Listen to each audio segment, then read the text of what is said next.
Hola, ¿qué tal? Bienvenidos otro día más aquí a Desconocidos del Arte. Hoy, 17 de mayo, os traigo a otra mujer que tuvo además una vida muy corta pero muy intensa, una mujer muy apasionada en todo lo que hizo, en todas las disciplinas de la vida, y una mujer a la que también considero que hay que darle visibilidad porque tiene unas pinturas preciosas. Y bueno, que sin más dilación, hoy vamos a viajar hasta París para conocer esto a otra artista reconocida. Fue también escultora, pero sobre todo, como os digo, pintora por encima de todo, dentro del movimiento del fauvismo y del posimpresionismo. Así que sin más dilación, si queréis conocer a otra mujer de la historia del arte, pintora, escultora, y a la que nuevamente le doy visibilidad, quedaros aquí conmigo, que como os digo siempre, nada, en 5 minutitos os cuento un poquito la vida sobre esta mujer. Así que empezamos. Bueno, pues como os digo, hoy, un día 17 de mayo del año 1867, en la ciudad de París, vino al mundo una niña llamada Georgette Agut.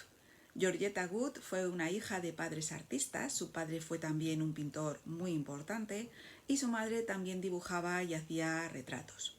Tristemente, nuestra artista, Georgette Agut, será huérfana de padre, ya que su madre, estando embarazada de ella, recibe la noticia de que su marido ha fallecido, así que esta niña va a nacer con esos genes de ese pintor artista, pero no va a conocer a su padre biológico a lo largo de su vida. Como os digo, él fallece antes de que ella nazca. Esto aún así no va a impedir en que crezca una niña pues rodeada, ya que su madre se volvió a casar, de una familia con otros medio hermanos, en un ambiente muy agradable, una familia acomodada.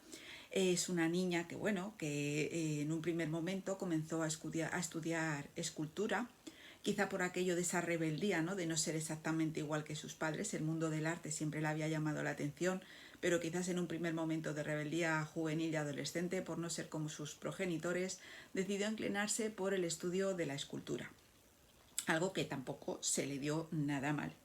Pero poco a poco empezó a enamorarse de la pintura, empezó a conocer artistas como Delacroix o René Piot y empezó a interesarse por el mundo de la pintura. Llegará a conocer incluso a Henri Matisse, que serán amigos, se llevan un par de años de diferencia de edad, y comparte con él muchísimas confidencias, muchísimas maneras, pues la manera de ser, de ver el arte, de entender la pintura. Y yo creo que con esa relación que tuvo de amistad con Matisse, digamos que fue el clic, el momento de ella decir: realmente la pintura me gusta mucho más que la escultura y me voy a centrar en pintar y hacer cuadros, como os digo, que son muy muy interesantes. Digamos que su pintura va a ser como un prisma de fuego, ¿no?, por decirlo de alguna manera.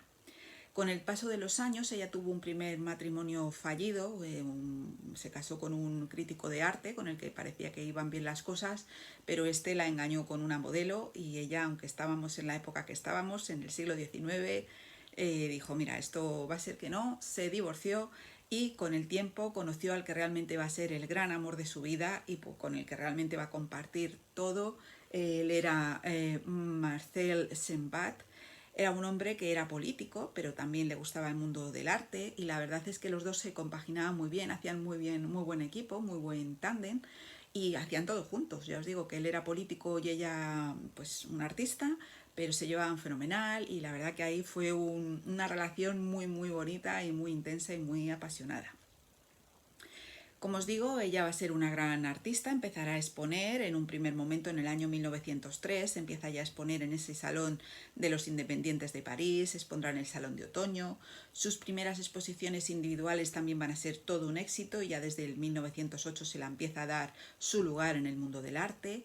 De manera individual va a hacer 5 exposiciones en total a lo largo de su vida, y como os digo, teniendo ya el prestigio que toda mujer artista se merecía, y más en esa época. Como os digo, estamos en el siglo, pues eso, principios del siglo XX, ¿no?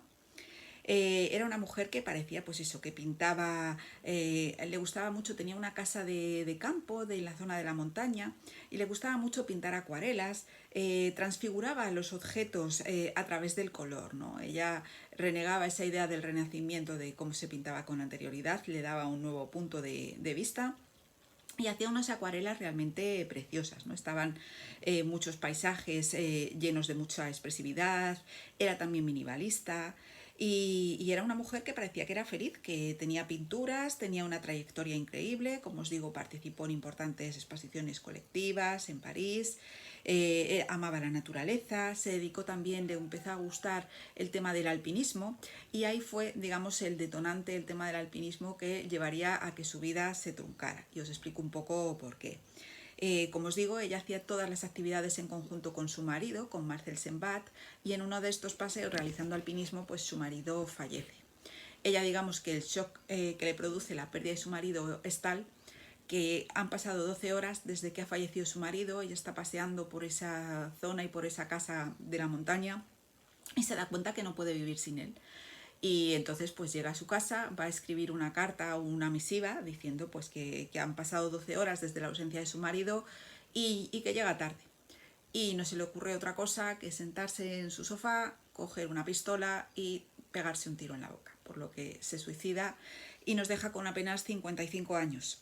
Este acto repentino, pues eso, pues ella era su manera de entender de que había perdido el amor de su vida y ya no tenía más opciones ni más ganas de seguir viviendo. Y nos dejó, como os digo, con 55 años, pero sí que, como os digo, su legado ha sido tan importante, sobre todo allí en París, en Francia, que en el distrito 18 de París hay incluso una calle con su nombre. Y si queremos conocer las obras de esta mujer artista que hemos hablado hoy, de Georgette Agut, os invito que donde podemos ver 42 pinturas de esta mujer es en el Museo de Grenoble, en la ciudad de Grenoble, en Francia, al sur de Francia, y ahí se encuentran pues este legado de esta artista, de Georgette Agut, que como os digo fue una mujer referente en el campo de la pintura del fauvismo, del movimiento del fauvismo y del posimpresionismo. Así que nada más, otra mujer a la que había que dar la visibilidad, que como os digo su vida fue muy intensa, pero que de verdad realiza un trabajo fascinante dentro de la historia del arte. Nada más, como os digo siempre, nos vemos muy pronto con otro vídeo. Chao.